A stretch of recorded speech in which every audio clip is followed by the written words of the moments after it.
भागी हुई बहू। नेहा और मयंक एक दूसरे से प्यार करते थे। दोनों के परिवार शादी के खिलाफ थे, तो दोनों ने भागकर शादी करने का फैसला किया और फिर दोनों ने कोर्ट में शादी कर ली। माँ, मैंने नेहा से शादी कर ली है। शादी कर ली है? कहाँ? कैसे? हमने तो देखी नहीं शादी। अब माँ, हम लोगों ने भागकर शादी की है। अच्छा जी, तो ये लड़की घर से भागी हुई है और अब मेरे घर की बहू बनेगी।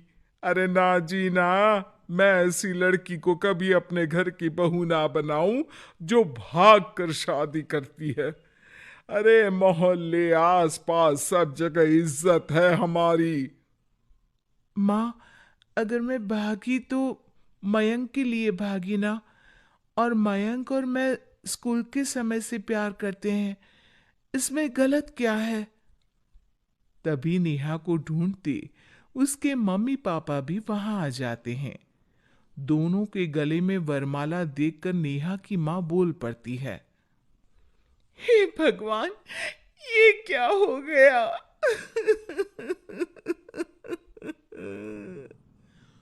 वो जोर जोर से रोने लगती है। नेहा, तेरे लिए हमने इतना अच्छा रिश्ता पक्का किया था। मयंक में क्या है? अरे ना तो कमाता है, ऊपर से नशा भी करता है। अरे क्यों शादी की तूने इससे? तू तो हमारी इकलौती बेटी है बेटा। अरे देखिए बहन जी, मेरे बेटे के लिए कुछ कहने की जरूरत नहीं है। हाँ, हम नहीं आए थे आपकी बेटी का हाथ मांगने।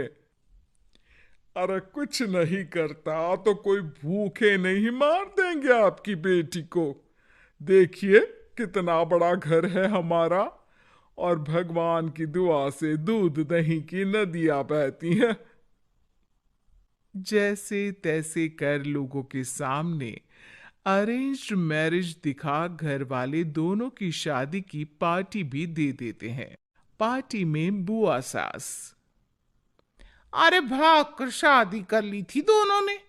लड़की को देखो, शक्ल से तो चालाक लग रही है।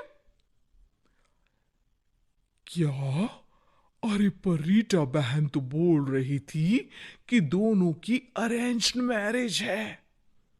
तभी चाची कहती है, अरेंज्ड? अरे रीटा, अरेंज्ड करती तो कैसे इतने बड़े घर की लड़की लाती? लड़के में है क्या? अरे सिर्फ दिखता अच्छा है ना, पर ना कमाता न धमाता, उल्टा नशा अलग से करता है। अरे पता नहीं भागी हुई लड़कियां किसी घर में टिकती भी है कि नहीं। दिन बीतते जाते हैं। एक दिन, अरे रीटा, हम लोगों को 2 दिनों के लिए पंजाब जाना पड़ेगा। मेरी बहन यानी कि तुम्हारी ननद की बेटी की शादी जो है। हाँ हाँ चलते हैं, लेकिन घर किसके भरोसे छोड़ दें? आजकल तो घर बंद रखना सेफ नहीं है। अरे माँ, टेंशन क्यों लेती हो? मैं और नेहा तो घर पर ही रहेंगे ना। अरे हाँ हाँ, तू तो मेरा बेटा है, लेकिन सच कहूं, मुझे इस लड़की पर रत्ती भर विश्वास नहीं है। अरे माँ, नेहा तुम्हारी बहू है। बहू? अरे जो लड़की भाग कर शादी कर सकती है, वो घर पर चोरी भी तो कर सकती है। मयंक को माँ की बात का बड़ा बुरा लगता है। वो नेहा की तरफ देखता है जिसकी आंख में आंसू भरे होते हैं। बाजी, आप अपनी अलमारी में ताला लगा लो। हाँ हाँ, तो वो तो लगा ही दूंगी, लेकिन कहीं तू घर का बाकी का सामान भी। अरे भाई, भागी हुई लड़की का क्या भरोसा। धीरे धीरे दिन बीतते हैं।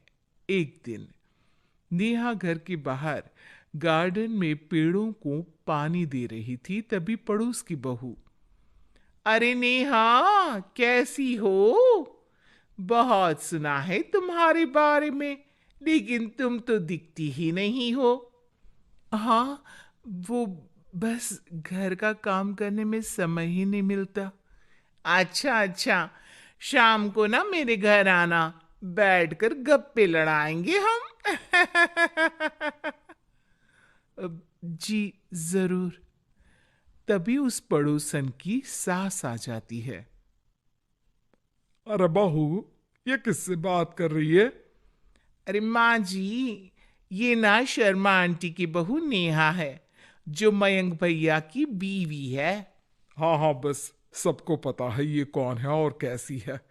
इससे ज्यादा मेल जोल रखने की कोई जरूरत नहीं है। पता है, भागी हुई लड़की है ये। शादी से पहले भागी थी ये। तभी वहां मयंक आ जाता है।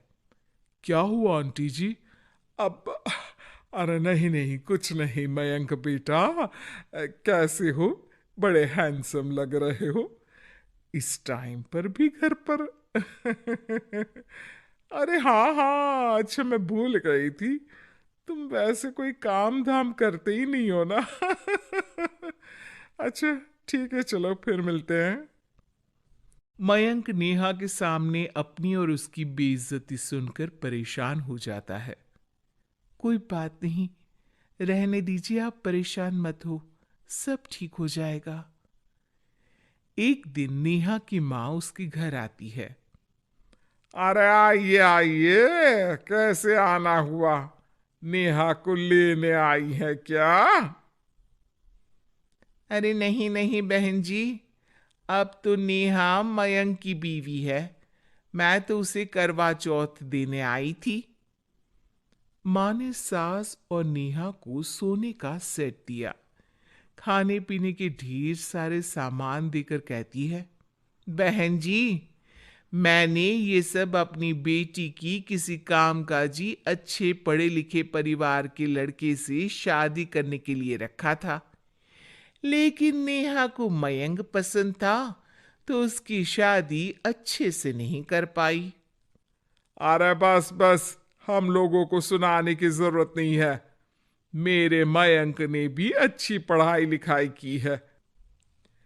वैसे संस्कार तो दिए हैं कम से कम मैंने अपने लड़के को, वरना कौन अपनी बेटी को भागने के संस्कार देता है? आपकी बेटी ने तो भाग कर शादी की है। माँ को सास की बात का काफी बुरा लगता है। वो वहां से चली जाती है।